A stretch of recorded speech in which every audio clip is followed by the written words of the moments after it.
Welcome to the divisional round. Your Buffalo Bills advance past the Jaguars in the wild card and now face the number one overall seed in the AFC in the Denver Broncos. And got to go to the Mile High to do it. Your Buffalo Bills open as 1.5-point favorites in this divisional round matchup with a total set at 46.5 points. On today's show, we're going to break down this matchup, full preview for today, as we're going to get to a Broncos and Bills deep dive. We're going to get into the latest injury news from both sides, and one injury report is going to be a little bit more lengthy than the other. We'll get to my 5 keys to victory for how the Bills come out victorious. And then finally, we'll get to the score prediction, who wins and by how much in the divisional. Before we dive into it, though, we are in the middle of a sub-battle with the Broncos breakdown here at Chat Sports. And we got to beat the Broncos off the field before we beat them on the field. So if you guys want to get a win this week and you're new here, go down below and hit that subscribe button for free Bills content all the time, and so we can beat the hell out of the Broncos breakdown.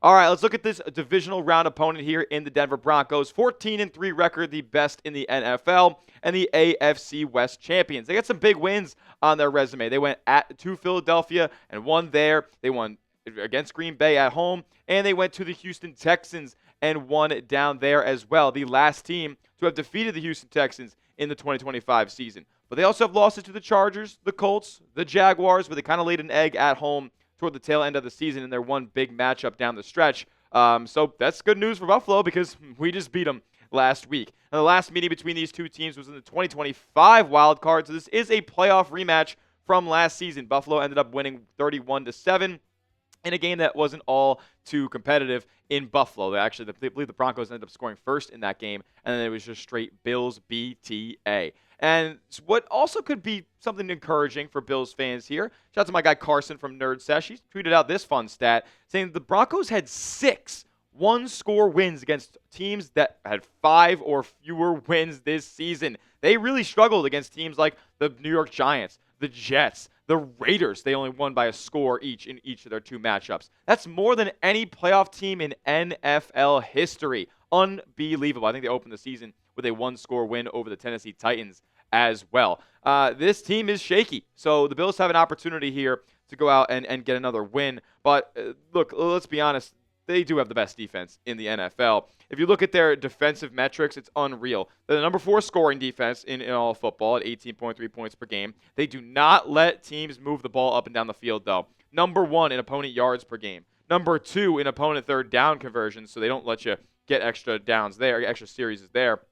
Opponent red zone scoring percentage. How often do teams score touchdowns in the red zone against Denver's defense? Not often at all. 42.6%. That is the number 1 ranking in all of football. And they're a pretty damn good rush defense as well as the number 3 overall in that category. The offense, though, it's a bit middle of the pack for the most part. The number 14 scoring offense, number 10 yards per game. I mean, middle of the pack in terms of third down and red zone conversion, and they're kind of a mid-pack running team as well. But they are led by Bo Nix, who's had a pretty stellar sophomore campaign. Didn't really see the sophomore slump here for Bo Nix with 3,900 yards, 25 touchdowns, 11 picks. Pretty solid QB rating there as well. He also had a bunch of yards on the ground running the football. I think it's a very underrated aspect of Bo Nix's game. He also added 5 rushing touchdowns as well. This feels like a grinded out game, though, with the Bills defense is playing a little bit better at this point. The Broncos defense is the best in the world. You're playing in Mile High. It's going to be tough. That's what I think it's going to be. It's going to be, grinded out game, and that's why it's going to be a shootout. That's why I think this Bills team can go down and put some points up on this Denver defense. And when you look at some of the other games that the Broncos have played this year, they let up like 30 points to the Giants. Like many teams have scored upwards of 25-plus points on the Denver Broncos. So, yes, they are one of the best defenses, but they are susceptible to big-time scoring outputs from their opposition. If we're looking at ways to kind of exploit the Denver Broncos here, Thad Brown brought this up because they are really, really good at basically everything, right?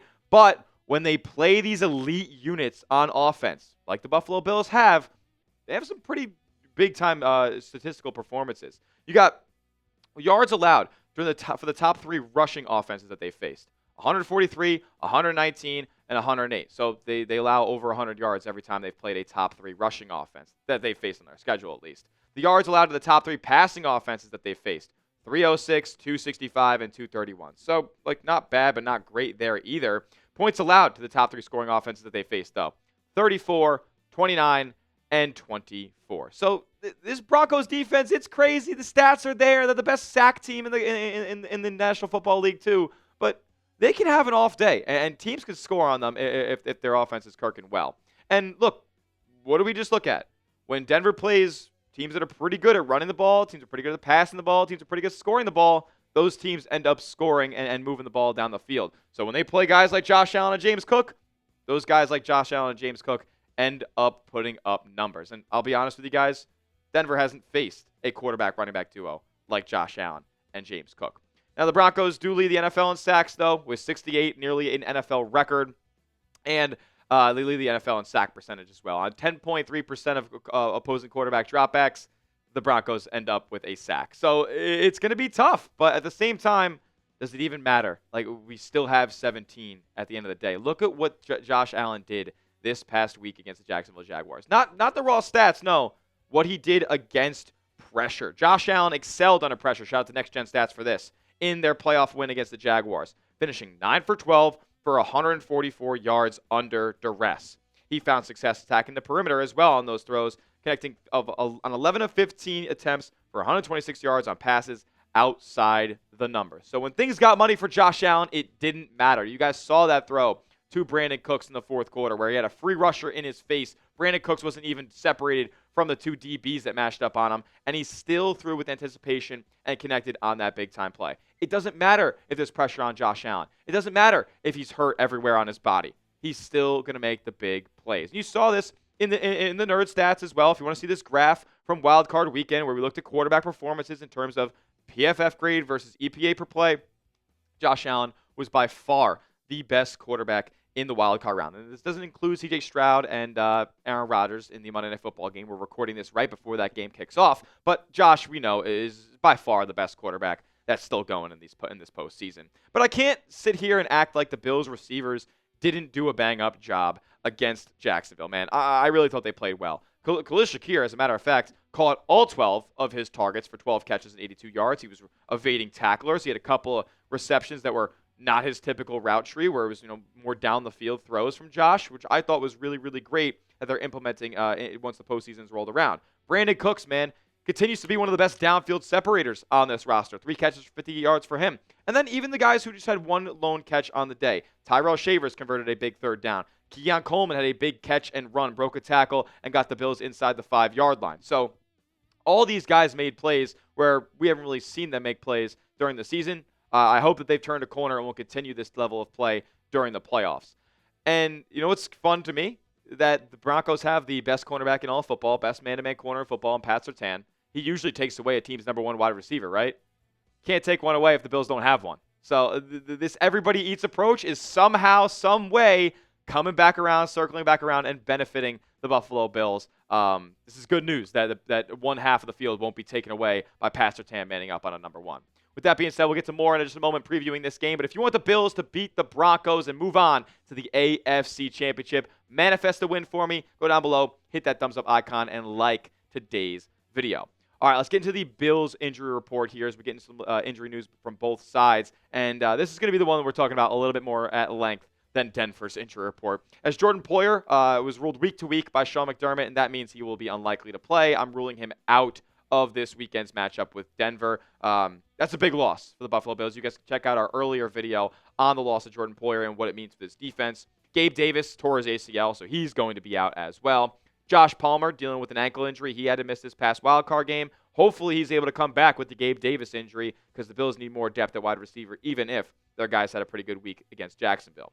Dalton Kincaid, ankle, foot, whatever it is, he was wearing a boot after the game against the Jaguars, and that was just really giving me a scare of sorts. But it is precautionary. Sean McDermott says he should be good to go. Terrel Bernard dealing with the calf. We'll see if he's able to come back. But like I said in the video that I just talked about, Shaq Thompson has been absolutely balling, and I wouldn't have Terrel Bernard start over him even if he's healthy and ready to go. Running back Ty Johnson, third down back here, dealing with the ankle. I think he'll be ready to go for this game. There was a chance that he could have played against Jacksonville potentially, but they ended up not deeming him ready to go. I think with another week of rest, he'll be good. Maxwell Hairston, I'm not sure, but with the Bills' injuries at safety and in the secondary, like, they're very thin at boundary corner right now, even if Tre White is balling out. Hopefully Hairston can return, but again, with the high ankle sprain, I doubt it being this early. And then Josh Allen's just hurt everywhere. Is it going to matter, though? No. He's going to be good to go. He's going to play through injury, and we're going to see 17 out there on the football field. Another big piece of Bills injury news here that I don't think enough people are talking about. Ed Oliver has had his practice window opened off of injured reserve. Now, is he going to play this week? I'm not so sure, but this is fantastic news for the Buffalo Bills. If they end up making the AFC Championship, if they end up making the Super Bowl, Oliver will be there, and that brings a huge element to this Bills defense on their defensive line in terms of pass rush from the interior, and Oliver being a vocal leader on that defense as well. Now, as far as the Broncos go, oh, by the way, the Bills also opened Curtis Samuel's practice window, too, off of injured reserve. He had a touchdown in the Bills' 2025 wildcard win over Denver. Now, as far as the Broncos injury report goes, pretty clean for the most part, guys. Dre Greenlaw has had a hamstring injury. He is going to be returning, though. He didn't practice all last week. He didn't play in the Week 18 game against the Chargers, but it looks like he is on track to return for this game. As far as Broncos that we know will be out for this one, we talked about it in the injury video on Monday. But Brandon Jones, our safety, is dealing with a pec injury. He's on injured reserve. Their center, Luke Wattenberg, he has a shoulder injury on injured reserve as well. And then J.K. Dobbins, their original starting running back, who's really having a solid season before he went down with a foot injury, is also on injured reserve, and none of them are eligible to come back for this game. Now, coming up next, we're going to get into my 5 keys to victory for the Buffalo Bills to come out victorious in the AFC Divisional, and we'll wrap things up with my score prediction. That in just a moment. First, I got to tell you guys about our sponsor on today's show, as that is PrizePicks. Whether you are starting a new routine or making player picks for the first time, trying something new can be hard. But in life and on PrizePicks, it always feels good to be right.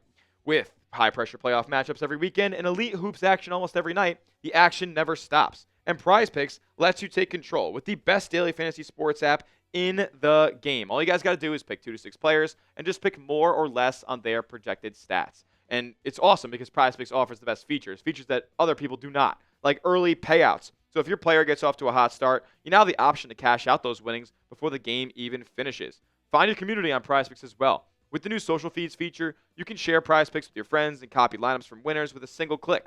Copy lineups you like or use them as inspiration for your own picks, and you can even follow PrizePicks partners like us and tail or fade our picks with just one click. On PrizePicks, how you play is up to you. You want flexibility? Choose Flex Play, where you can get paid even if one of your picks misses. And if you want the biggest payouts, go to the Power Play. No matter how you play, PrizePicks is a great way to put your takes to the test. So download the app today and use the code CLNS to get $50 in lineups after you play your first $5 lineup. That's code CLNS to get $50 in lineups after your first $5 lineup. PrizePicks. It's good to be right.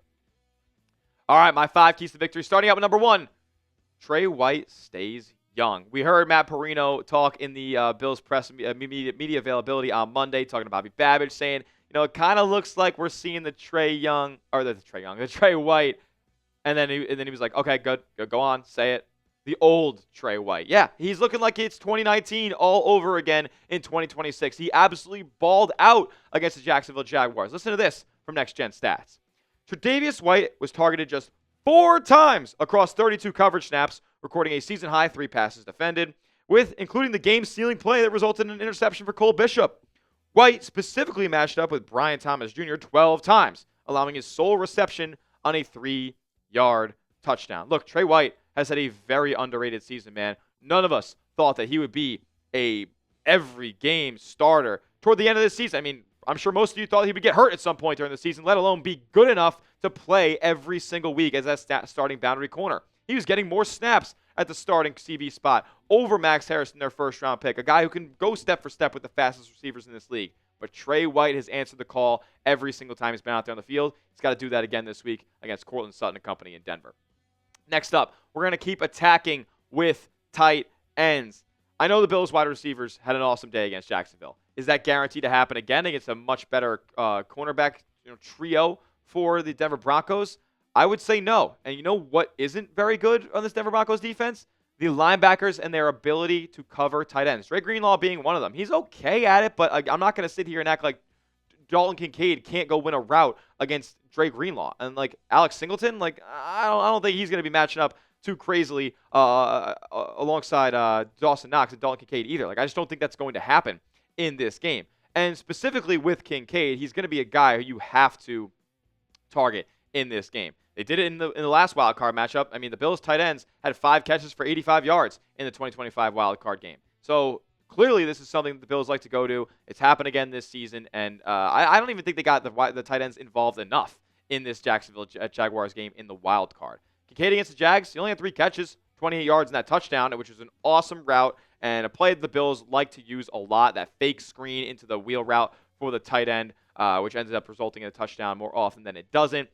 Great to see Kincaid get in the end zone. Great to see him look healthy there. I think this is going to be a big game for him yards-wise against the Denver Broncos. Get up and down the field against those weak coverage linebackers.